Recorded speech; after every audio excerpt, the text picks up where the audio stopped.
습니다. 그리고 자기 자신의 지금까지 살아오면서 축적해 왔던 재산들을 하나씩 하나씩 정리를 하면서 불우한 이웃들을 돕기를 시작했습니다.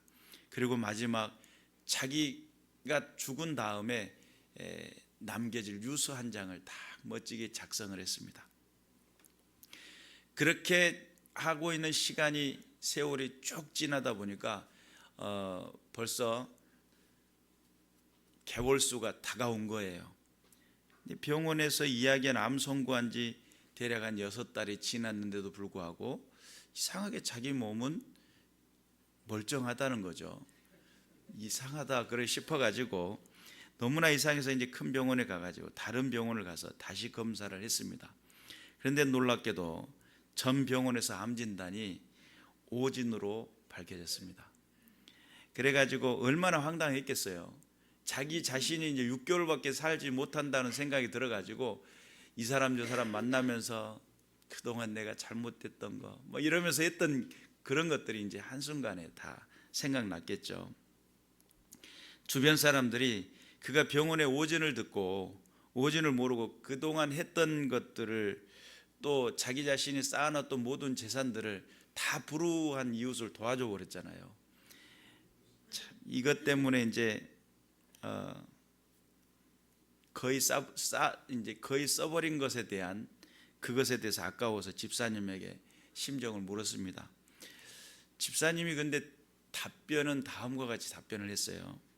6개월 동안 시한부의 인생이 저의 삶의 전체 중에 가장 진지하고 보람있게 살았던 순간이었습니다.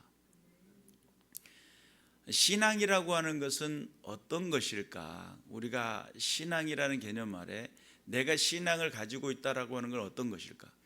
내 상황이 어떤 문제만 발생하면 그 문제가 너무 크게 여겨지는 거예요.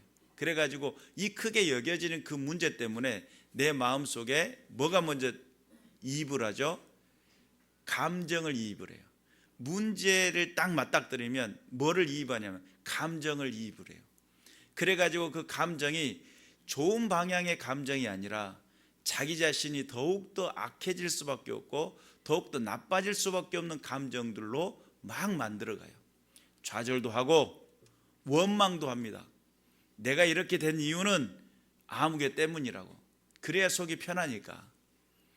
아무개 때문이라고 뭔가를 탓해야만이 그것이 시원해지는 이게 습관인 거거든요.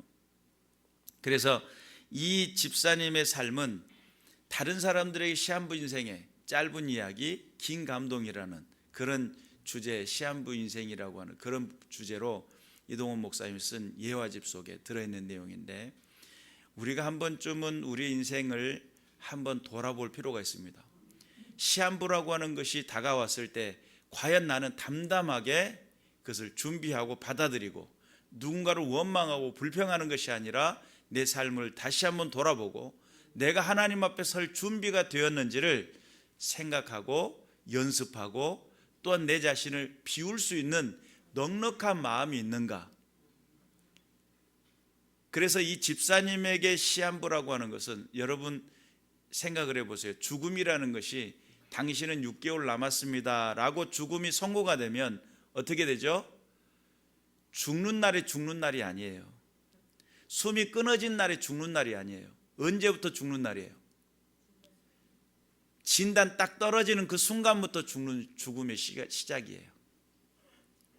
당신은 6개월 정도밖에 남지 않았습니다 라고 하는 이 진단이 떨어지는 그 순간부터 그의 인생은 어떤 순간이에요? 죽음의 순간이에요.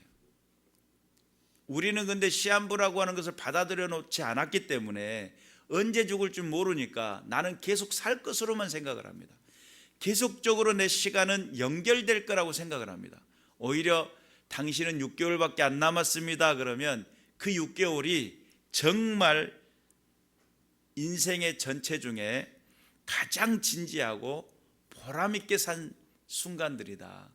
내 자신을 깊이 성찰했었고 내 주변의 상황을 깊이 살펴보았고 만남과 관계 속에 어떻게 해야 할지를 돌아보았고 내가 하나님 앞에 선다라고 하는 분명한 믿음이 있었기 때문에 그의 삶은 철저하게 준비되어지고 준비되어지는 삶이었다. 그리고 그것에 대한 후회가 없더라는 거예요.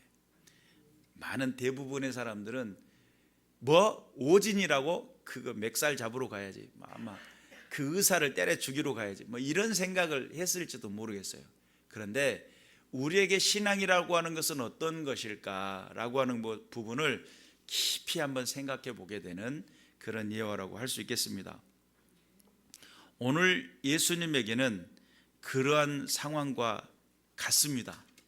오늘 어떤 내용이냐면, 그때 예수께서 갈릴리 나사렛으로부터 와서 요단강에서 요한에게 세례를 받으시고 곧 물에서 올라오실새 하늘이 갈라짐과 성령이 비둘기같이 자기에게 내려오심을 보시더니 하늘로부터 소리가 나기를 너는 내 사랑하는 아들이라 내가 너를 기뻐하노라 하시니라.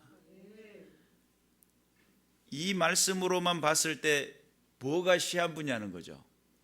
근데 여러분, 이 세례라고 하는 게, 예수님의 이 세례라고 하는 게 결코 단순한 이야기가 아닙니다. 하나님은 세상을 구원하시기를 위해 우리에게 반드시 해결하셔야 될 것이 있었습니다. 그것은 하나님과 우리 사이를 갈라놓은 죄라고 하는 개념을 해결해야만 했습니다. 죄의 문제를 해결하지 않고서는 그 어떤 것도 개선될 수 없는 상황이고, 또한 하나님의 말씀은 죄는 어떻게 된다겠어요? 반드시 죽으리라. 정령 죽으리라. 죄는 반드시, 그 죄의 대가는 사망이에요. 죄의 싹은 사망이에요. 죄는 반드시 죽음으로써 갚아야만 했어요.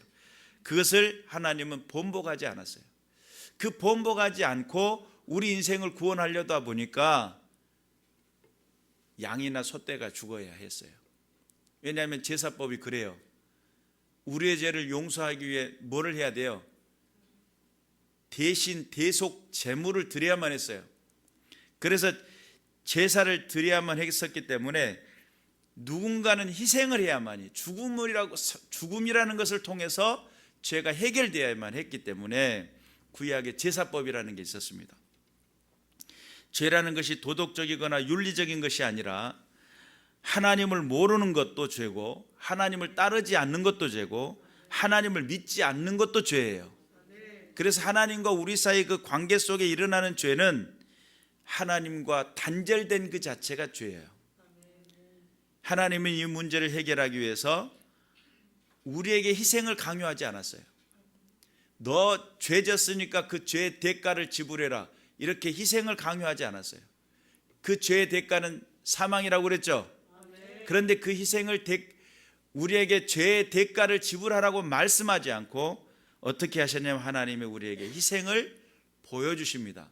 이것을 아가페 사랑이라고 이야기하고, 하나님이 우리에게 보여주신 놀라운 사랑입니다. 구원의 길이 되어주신, 그 구원의 길이 되실 수 있는 이유가 하나님께서 대신 독생자 아들 예수 그리스도의 십자가의 그 죽으심을 통해서 우리에게 살 길이 열렸다는 사실이에요. 믿으시기를 주님의 이름으로 축원합니다. 그래서 바울 사도는 로마서에서 다음과 같이 이야기합니다.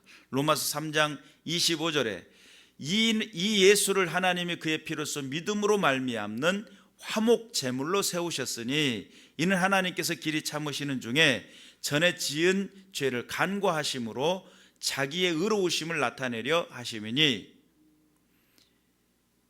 화목 제물로 세우시고 예수 믿는 자를 의롭다 하려 하심이라는 거예요. 예수 그리스도가 화목 제물이 되셨어요.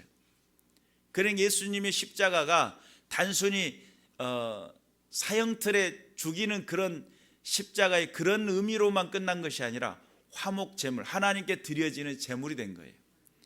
그래서 우리의 죄를 대신해서 하나님이 짊어지셨다라고 하는 부분이죠. 구약 성경에서 제사법에 들어가면 레위기에는 제사를 드리는 방식들이 쫙 장황하게 기록이 되어 있습니다. 레위기 1장 2절에 보면 누구든지 여호와께 예물을 드리려거든 그래요. 가축 중에 소나 양으로 예물을 드릴지니 그래요. 이 예물은 흠없는 수컷으로 회막문에서 여호와 앞에 기쁘게 받으시도록 드릴지니라. 그리고 4절에 보니까 번제물의 머리에 안수할지니 그를 위하여 기쁘게 받으심이 되어 그를 위하여 속죄가 될 것임이라. 하나님께서 제물을 받으실 때에 하시는 제사법을 통해 보여주는 장면이 있어요. 제사장이 각을 뜨고 그 각을 뜨기 전에 예물, 소나 양의 머리에다가 안수를 해요. 이것을 통해 가지고 뭐냐면 너의 죄는 이 제물에게, 이 예물에게 전가됐어. 죄의 전가에 대한 모습을 보여줘요. 그리고 그 죄의 전가의 모습이 제사장이 그 제물 위에 머리에 손을 얹고 죄 전가 예식을 하는 그 행위를 통해 가지고 죄 전가되는 모습을 보여줘요. 또 레위기 4장에도 등장하는 내용이 누구든지 죄를 범하였으되 제사장, 기름 부은 제사장이 백성의 해물이 되었으면 그가 범죄한 죄로 말미암아 흠없는 수송아지를 속죄 제물을 삼아 여호와께 드릴지니 그 수송아지를 회막문 앞에 여호와께 끌어다가 그 송아지의 머리에 안수하고 그것을 여호와 앞에서 잡을 것이니 그래요. 잡는 장면이, 안수하는 장면이 여러 군데에서 등장을 합니다. 화목제물을 드릴 때도 안수하고 드립니다. 그래서 그런 측면에서 그 조건을 충당시키는 것이 구약의 모든 율법은 예표라고 그랬잖아요. 모형이라고 그랬잖아요. 그러니까 그 모습의 그 형태대로 보자면 예수 그리스도의 이 세례식, 이제 우리는 약식 세례를 하잖아요. 성부와 성자와 성령의 이름으로 물을 머리에다 얹으면서 안수를 합니다. 세례를 주노라. 아무개에게 세례를 주. 이래요. 그러면 그 안수식을 통해 가지고 하나님의 은혜에 동참하게 되는 결과를 보게 되는데, 이 예수 세례라고 하는 이 개념 속에 요한은 왜 세례를 준비했을까? 라고 하는 그런 측면이에요. 요한은 도대체 왜 세례를 준비했을까? 성경에 보면 요한복음 1장 29절에 보니까 세례를 베푼 그 다음 날이에요. 이튿날 요한이 예수께서 자기에게 나오심을 보고 보라 세상 죄를 지고 가는 하나님의 어린 양이로다 그랬어요. 그리고 그가 오늘 우리가 읽었던 이 본문의 말씀으로 연결되는 말씀이에요. 세례를 베푼 다음에 요한에게 세례를 받으시고 물에서 올라오실 때 하늘이 갈라짐과 성령이 비둘기같이 자기에게 내려오심을 보더니 이것을 증언한다는 거예요. 요한이, 세례 요한이. 그래서 예수 그리스도의 세례는 여기에서의 제사장으로부터서 위탁받은 제사장으로부터서 안수식인데, 그러면 요한이 제사장이냐는 개념이에요. 여러분, 요한의 아버지가 누구였어요? 사가랴라고 하는 이름을 가진 대제사장이었어요. 그해 대제사장이었어요. 그리고 요한이라고 하는 아들을 낳게 돼요. 그리고 예수님이 하시는 말씀을 토대로 해서 보면 마태복음 11장 11절에 보니까 내가 진실로 너에게 말하노니 여자가 낳은 자 중에 세례 요한보다 큰 이가 일어남이 없도다. 그러면 여자가 낳은 자 중에 가장 큰 자라는 거예요. 그걸 바꿔서 말하면 대표라는 거예요.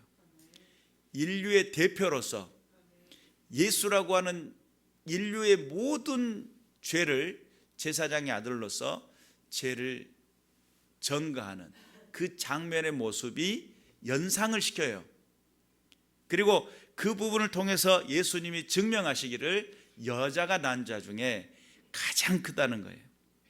그래서 천국에서는 지극히 작은 자보다 더 작다 이렇게 표현을 해놓습니다. 그래서 성경을 토대로 우리가 여러 가지 많은 정황을 유추해 볼 때, 아 그렇구나, 요한은 여자가 낳은 자 중에 가장 큰 자라고 하니까 키가 크다는 개념이 아니에요. 모든 인류의 대표가 되는 개념을 가지고 있구나. 그리고 그 대표된 개념으로서 인류의 모든 죄를 전가하는 세례 예식을 통해서 예수님은 이제부터 무엇을 받게 되냐면 시한부 인생이라고 하는 결론에 도달하게 됩니다. 그리고 그 시한부 인생이라고 하는 개념을 정의한 내용이 요한복음 1장 29절, 요한이 예수께 자기에게 나오심을 보고 보라 세상 죄를 지고 가는 뭐라는 거예요? 하나님의 어린 양이로다. 다시 말해 하나님 앞에 드려질 예물이 된 겁니다. 어린 양이라는 거예요. 세상 죄를 지고 가는 어린 양이 되었다는 거예요. 그리고 그 어린 양이 된 사실을 통해 가지고 예수님은 이제부터 짊어지고 있는 게 뭐예요? 세상 죄예요. 모든 인류의 죄를 한 몸에 지고 나가게 돼요. 그리고 그 인류의 한 몸에 지고 있는 그 상황 속에 하나님의 성령은 그에게 임합니다. 하늘로부터 비둘기 같은 성령이 누구에게든지 임하든지 그는 요한 다음에 오실 자라는 거예요. 그래서 예수 그리스도의 그 시점이 하나님으로부터 이제는 하나님의 사역이 시작하는 아주 중요한 시점임과 동시에 세상 죄를 짊어지고 있는 사명의 무게, 사명의 그 힘겨운 싸움이 이제 시작된 거예요. 그러면 지금까지 인생에 제가 서두에 이야기했던 시한부 인생의 그 집사님은 시한부입니다 라고 하는 그 순간부터서 죽음을 담담하게 받아들였어요. 그리고 무엇을 했어요? 용서할 자를 용서하고 용서 구할 자를 용서 구하고 만나지 못했던 사람, 생각나는 사람을 찾아서 만났고, 그리고 또한 자기 자신의 삶을 주변 신변 정리를 다 한 거예요. 그리고 또한 담담하게 하나님 앞에 섰을 그날에 그래도 한마디의 칭찬을 듣기 위해 자기 전 재산을 다 팔아가지고 불의한 이웃을 다 도와줬단 말이에요. 그리고 남겨질 장례 치를 준비 정도 수준 남겨졌겠죠. 그런 모습처럼 예수님은 이제부터 무엇을 하냐면 자기 자신이 해야 할, 보내시는 자가 일하니 나도 일한다, 보내신 자가 하시는 말씀을 따라 내가 그 보내시는 자의 뜻을 따라 지금 이것을 시행하고 있다라고 하는 사명에 아주 몰입하고 집중하고 선택하고 전진하는 믿음의 형국을 보여주게 돼요. 그것이 이제 앞으로 우리가 살펴봐야 할 어마어마한 하나님의 그 사역, 하나님의 그 복음 사역인데, 그러면 여러분 우리가 생각을 해볼 때 예수님이 이제 사명 시작하고 죽을 날이 점점 가까이 오니까 그때서 깨달은 게 아니고 세례를 받기로 작정하는 그 순간, 하나님으로부터 성령이 임하는 그 순간부터서 무엇에 사로잡히냐면 지금 이 땅에 죽어가는 영혼, 지금 이 땅에 내가 살려야 될 백성, 지금 이 땅에 하나님의 뜻을 드러내야 될 믿음의 사람들을 찾고 또 찾아. 그래서 여러분 바리새인들에게는 말씀이 귀뚱으로도 안 들리죠.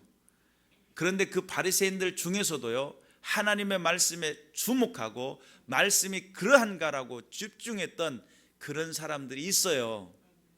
그러니까 자기 중심 속에 자아가 가득 찬 사람, 자기 중심 속에 의의가 가득 찬 사람, 자기 중심 속에 자기 인생의 설계가 명확한 사람, 이런 사람들에게는 예수님의 말씀이 안 들려질 확률이 큽니다. 그런데 하나님이 내 인생 속에 찾아오고 하나님의 뜻이 무엇인지를 늘 궁금해하고 주님의 말씀 앞에 나도 설 수 있을까라고 하는 그 궁금증을 가지고 있는 그런 백성들에게는 그것을 예비된 영혼이라고 표현해요. 그것이 준비된 영혼이라고 표현해요.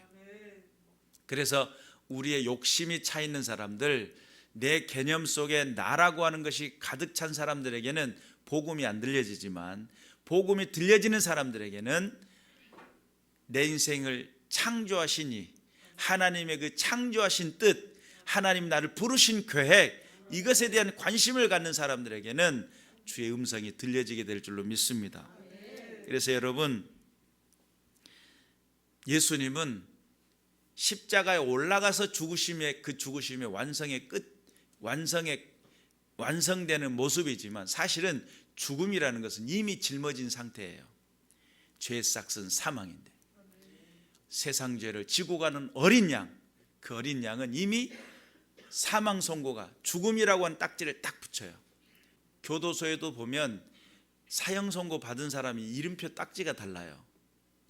그 사람은 늘 이제 언제 죽어도 여한이 없도록 인생을 살아야 되는데, 그 사람이 언제 죽을지는 정확하게 이제 나라에서 정하는 거겠지만, 그러니까 죽음이 딱 선고가 된 사람들 아무도 안 건드려요. 왜냐하면 이미 죽기로 작정한 사람한테 건드렸다가 어떻게 되죠? 자기만 손해가 되니까. 근데 예수님은 이미 딱지가 딱 붙어버렸어요. 좋은 글씨와 같이 그 글씨가 지워지지 않는 세상 죄를 짊어진 어린 양이라고 하는 딱지가 딱 짊어졌어요. 그러면 이미 예수 그리스도에게는 뭐 뒤로 물러설 수 있는 그런 상황이 아니에요. 그러니까 예수님의 사역에 보면 엄청 담대하죠. 담대해도 보통 담대한 게 아니에요. 막 성경 청소를 하는데 막 채찍 만들어서 치시기도 하고, 이 독사의 자식들아, 막 자제분들아, 막 이런 외치면서 막 하고 있는 예수님의 모습을 보면 누구 눈치 보고 그런 부분이 전혀 아니에요. 죽을 테면 죽으리라, 막 이런 각오죠. 그러니까 지금 예수님의 그 모든 모습 속에 죄를 향하여, 죄 가운데 살고 있는 그 백성들을 향하여 돌아서라는 거예요. 회개하라는 거예요. 천국이 가까웠다는 거예요. 그러니 그 외침은 적당한 외침이었겠어요? 사투리를 좀 쓰자면 목숨 태놓고 올인하고 있는 거예요. 하나님 나라를 향하여 돌아서라 라고 하는 외침이에요. 우리가 하나님께서 원하시고 기뻐하시는 그 은혜의 자리에 예수님의 그 모습 속에 그 행진은 적당한 타협하는 그런 정도의 수준이 아니에요. 지금 죽음이 앞에 닥쳐 있어요. 예수님은 그 시간에 대한 부분을 미리 알고 계셨겠죠. 그래서 우리가 그 예수 그리스도의 그 세례, 우리는 이 본문을 읽을 때에 요단강가에서 요한에게 세례를 받으시고 물에서 올라올 때에 하늘이 갈라짐과 성령이 비둘기같이 오 은혜스럽다 막 이렇게 생각을 해요. 하늘이 갈라지고 성령의 강림이 보여지니까 요한이 감동을 했어요. 그리스도구나, 오실 자가 오셨구나. 요한은 감동했지만 예수님 입장에 생각해 보자고요. 예수님은 성령의 그 감동이 세상 죄를 짊어짐과 동시에 그 사명의 무게, 그 땅에서의 이 죄의 무게를 버티고 견디며 앞으로 전진해 나가는 그 한 걸음은 하나님 나라를 향한 당신의 백성들, 죽어가는 백성들을 살리시기 위한 생명의 운동이었다는 거예요. 생명의 역사였다는 거예요. 시한부 인생의 그 집사님이 결단했던 것처럼 예수님은 이제는 주변 정리를 하는데 하나님 구원의 백성, 하나님의 구원받을 믿음의 백성들을 찾고 찾을 때에, 그리고 또한 당신의 백성이 병 때문에 고통 중에 있는 신음하는 그 신음의 소리를, 그러니까 잠을 못 주무시면서 철야기도 하시고 또한 새벽기도 하시고 잠을 못 주무시면서 쉬지도 않고 먹는 것도 잊어버려요. 얼마나 집중력이 강했던지 아주 집중력이 엄청나게 강해가지고 먹는 것까지 잊어버려요. 그래가지고 일에 집중해가지고 하나님의 나라를 향한 그 집중력이 강력하게, 우리가 한번 예수님의 사역을 돌아볼 필요가 있습니다. 예수님 은혜스러운 분, 예수님 나에게 행복을 가져다 준 분, 이렇게 생각을 했는데 그 예수님께서 고민하시고 그 예수님께서 집중하시고 예수님께서 정말 마지막 시한부라고 하는 마지막 죽음에 다가서기까지의 그 처절하고도 간절한 생명을 향한 그 외침이 오늘 저와 여러분의 귓가에 들려지시기를, 제 성령이 임재하고 하늘이 갈라지고 와 기적이다, 와 능력이다 이렇게 볼 것이 아니라 그 기적을 통한 예수님이 짊어지고 있는 그 엄청난 그 무게에 대한 그것을 다시 한번 묵상하면서 나에게 베푸신 그 사랑이, 나에게 다가오신 그 예수의 생명이 과연 어느 정도 무게냐는 거예요. 내가 그 예수 생명을 받아들고 내가 그 정말 감격이 되고 감동이 되고 내 삶의 기쁨이 되는 정말 놀라운 그 은혜가 내 삶의 심령 전 내면의 깊은 속에서부터 샘이 되어 하나님을 노래하고 찬송하고 기뻐하는 능력의 삶의 자리가 될 수 있도록 깨어 있으시기를 주님의 이름으로 축원합니다. 하나님은 살아계십니다. 지금도 역사하십니다. 믿음 안에 든든히 서시길 바라고 오늘 또 예수 세례가 과연 어떠한 세례였는지 그 깊이를 알고 그 은혜를 알고, 그래서 내가 내 인생 속에 여러분 건강하면 건강도 유통기한이 있어요. 미모도 유통기한이 있죠. 유통기한이 있어요. 또 여러분의 삶의 젊음도 유통기한이 있어요. 그 유통기한이 다 가기 전에 여러분 인생 속에 하나님이 기뻐하시는 그 은혜의 삶을 위해 쓰임받는 믿음의 군사들 되시길 주님의 이름으로 축원합니다. 기도하겠습니다.